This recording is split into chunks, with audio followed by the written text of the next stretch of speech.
Hi everyone, welcome back to the channel. Today I'm discussing another one of my builds, and this, if you're not aware, you may look at it and think I know exactly what that is, but this is the Lambda Defense B&T GHM9-G. So now that's obviously a long name. Lambda Defense is the company that is the airsoft company that build it. They have the license for the B&T, which is the real steel manufacturer of this, which is the GHM9. And the reason it's called G is because it takes Glock mags. So now there is a GHM9. There's one that takes MP9 mags anyway, so it's another version. I'll probably think of it about halfway through this video. But this is a fairly new replica that's come out probably in the last 9 months. I'm filming this right now, 1st of November 2024.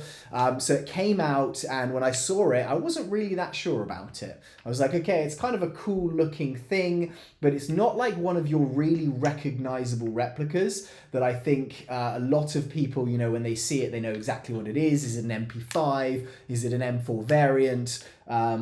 This is real. It is actually a real steel thing. And actually the B&T guy that kind of built it called it the GHM, which stands for Grasshopper Mouse 9 because it's chambered in 9mm. This is the real one. This is fake, everyone. This is not a real firearm. It is a replica, airsoft. Basically called it the GHM9, the Grasshopper Mouse, because apparently in nature there is a thing called a grasshopper mouse that eats scorpions, and the scorpion was going to be the direct competitor to this. So the reason that he built this and called it the GHM9, the Grasshopper Mouse, is because of that reason. The main competitor is like, we're gonna destroy that, so this is the Grasshopper Mouse. I think on the original there is like a little logo of a small mouse on the inside. I can't remember if this has that. I don't think it does.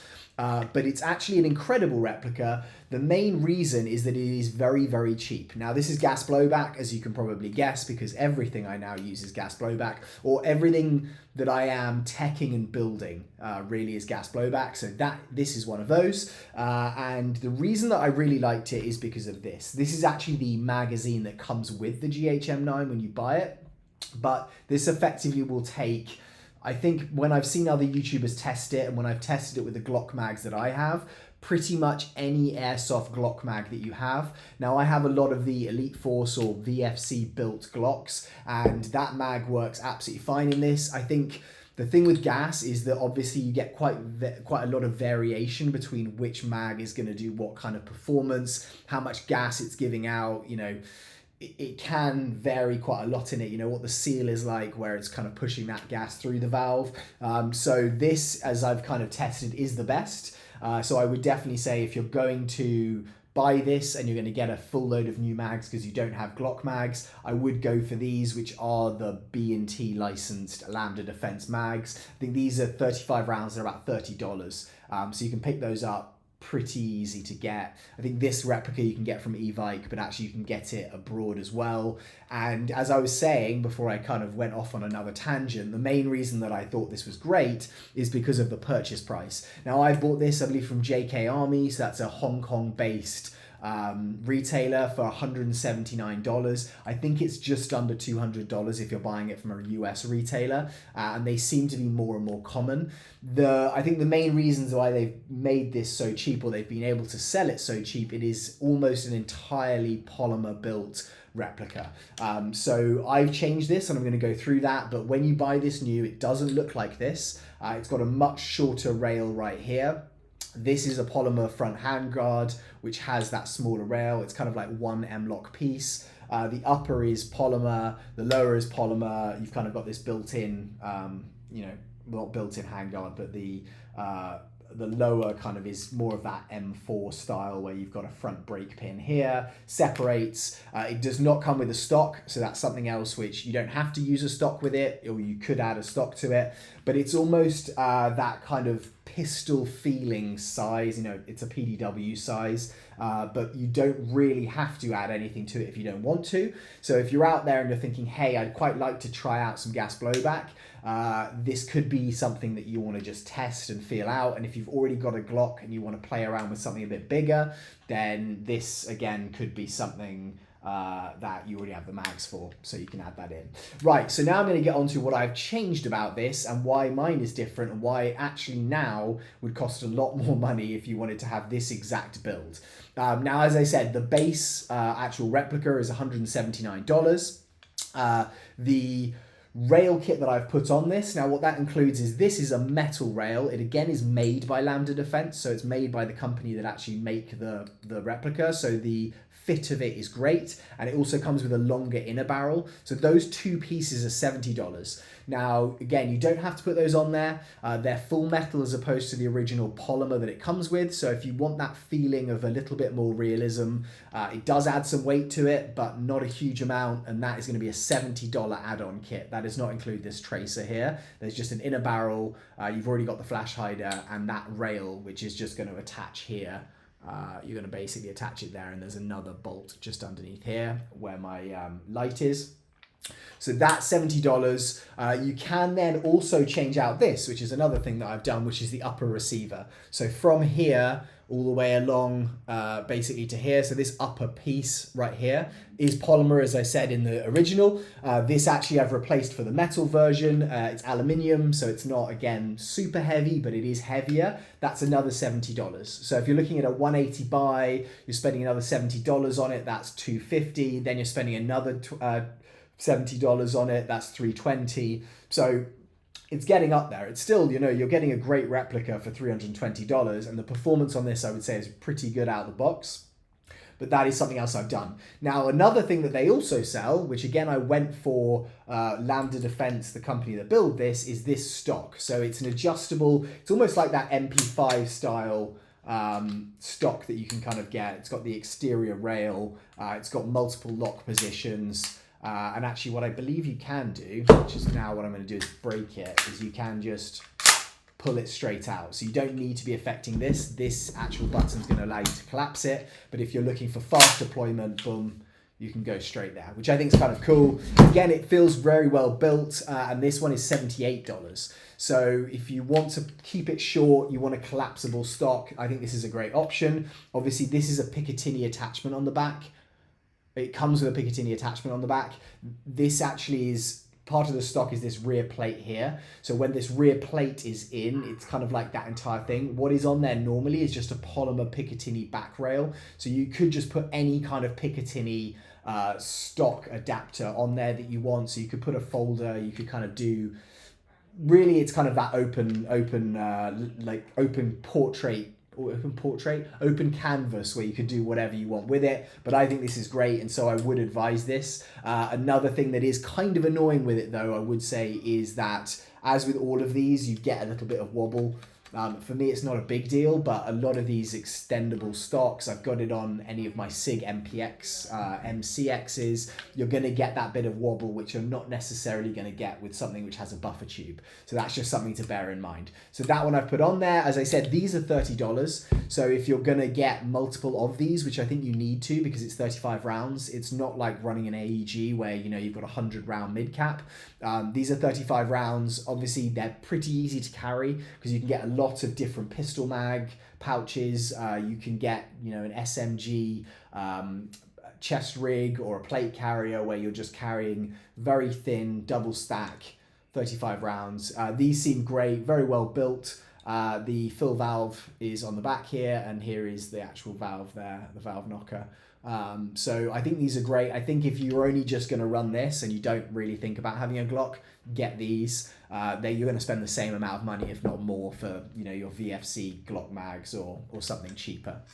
Right, so the attachments that I've put on this on the exterior, oh actually sorry, there's another couple of things that I've done here, which are actually internally, I'm not going to take this apart because in the last video I actually took it apart and it got flagged for demonetization. So I think that's the reason. So I'm not going to take this apart, but the one upgrade that I've done in here, and you can get more and more upgrades, but the one that I've done is Jaeger Precision. Go and follow that YouTube channel. He does some incredible reviews. He's done a great review of this and different versions that he's built of it. Plus he now produces little what are they called? The short stroke spacers. So the actual spring here that's going to retract this bolt, as you can see there, that's going to kind of go back and forward. It basically puts a little spacer in there on the end of the spring, which means that the actual spring is going to be retracting not quite as far and the spring compression is higher, so it increases your rate of fire. Again, something that is, I think it was $7, £5, $7. So if you're going to get something and you want to slightly increase the rate of fire and performance, I think that's great. They're literally polymer things you just drop in, £5, $7, pretty great. So external, what I've kind of put on here, guys, right now is, you can probably see this. This is an Acetech Bifrost, so tracer unit. What I do love about this is that it literally fits perfectly. You know, I unscrew this and screw this in, and you can probably slightly hear that, but it literally sits perfectly, so you've got no wobble at all in terms of the inner barrel. Sometimes you can get some movement on there, especially when you're putting heavier things on. They do various different versions of the length of this, so I've kind of got this kind of 2 M-lock piece version, but that for me was great because I've now got a tracer which is just kind of keeping it compact, but also is stabilizing everything right there. Sorry, I just dropped something on the floor. Other attachments that I've done here is this Holosun. You do not need to put this on. Oh, there you go, turning on my O-light. This Holosun, it's a great red dot. I've put a lens protector on it here, which again I bought from JK Army. That's about $25, the lens protector, but the actual sight is $365.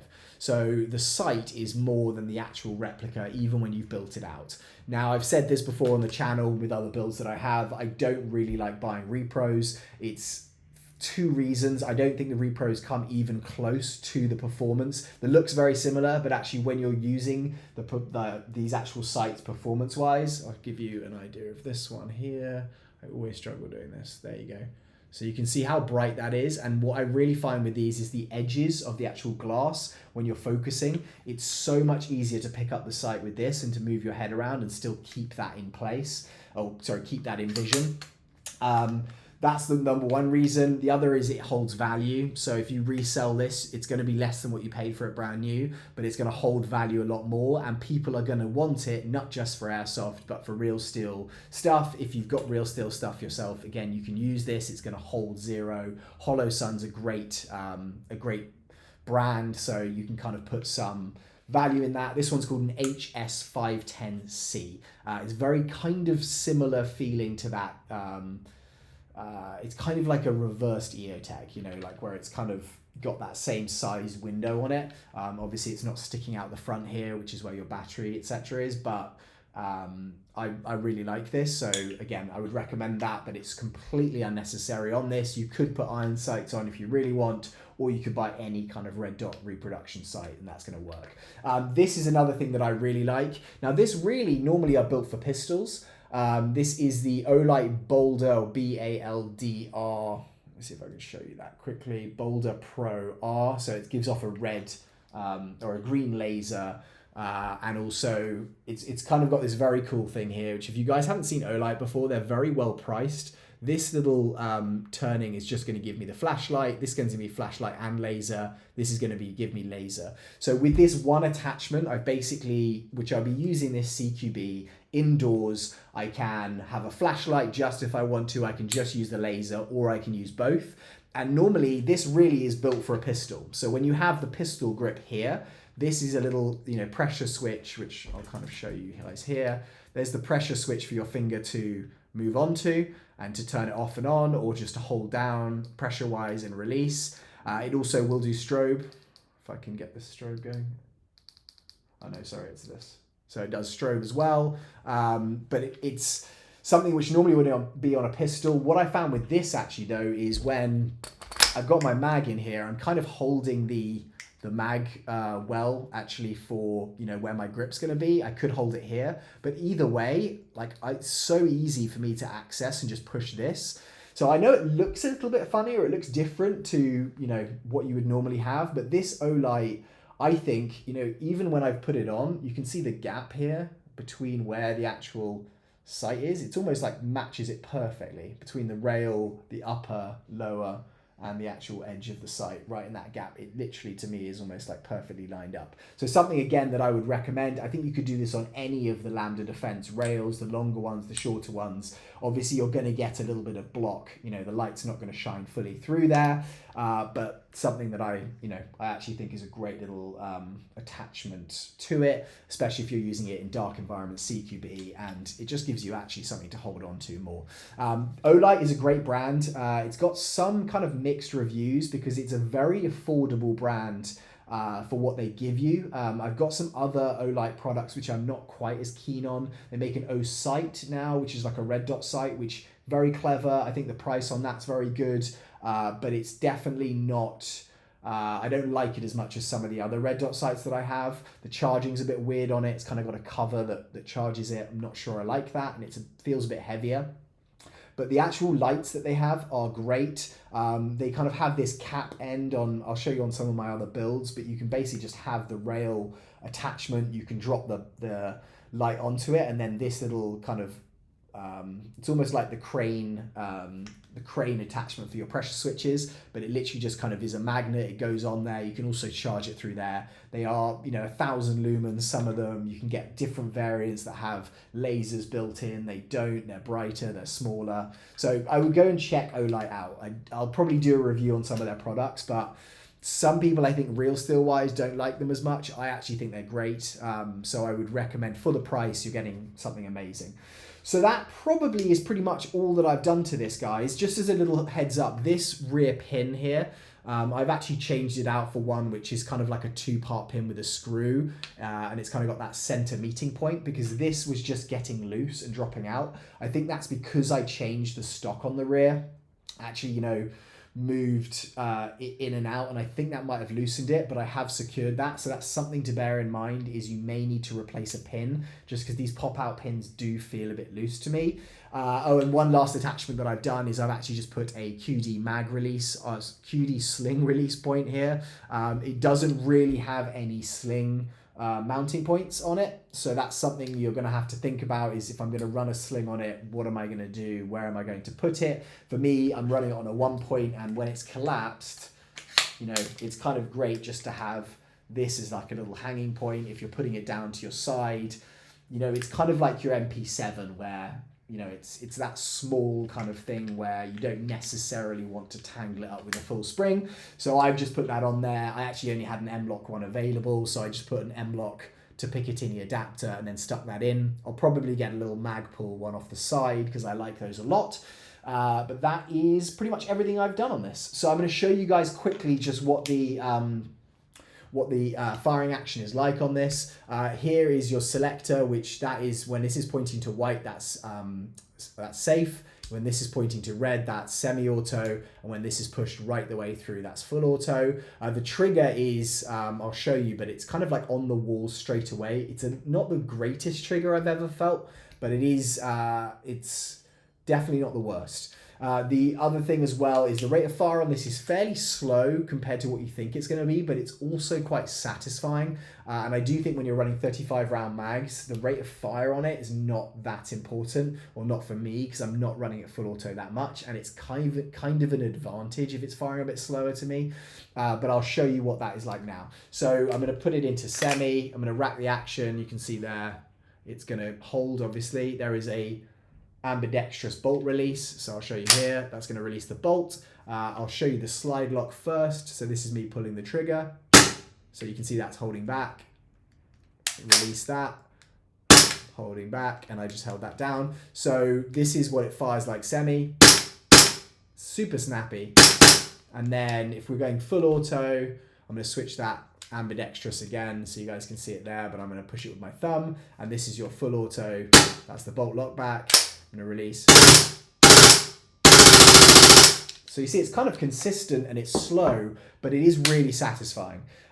So that kind of rounds this one up, guys. I am fond of it. It's not something I've been using that much, I have to say. When I've got some of the other PDW SMG builds that I have, and I will do more videos on those, it's something that I don't regret buying. It's really fun to have built this out. It's not something I use that much, but if you guys are thinking about getting it, it's another thing that I think is not going to break the bank. I forgot to say this, it is kind of like your AAPO1, if you guys are aware of that, the Action Army. It's like that, but for a PDW SMG. The Action Army is very cheap, it's $100, and there are so many additional parts that have come out for you to customize it as you want. And I think that this is that version, but in your, you know, longer format. So I think they've done a very clever product here, and I think that it is slightly different. You know, it tunes in again like the AAP01 to your Glock mags. You could run an extended 18C mag. You could run a 26 mag, one of the short ones, a 19. So you've got more flexibility really than the actual AAP has got, where you need the 17s. So yeah, I like this, guys. I hope you've enjoyed this video. If you have tried these out and you like them, I'd love to know. If you don't like them, I'd love to know. And if you would have done completely different builds, or you have any questions about what I did and why I've done it, definitely put it in the comments below. Thank you guys very much. I hope you have a great day, and I will see you all soon. Goodbye.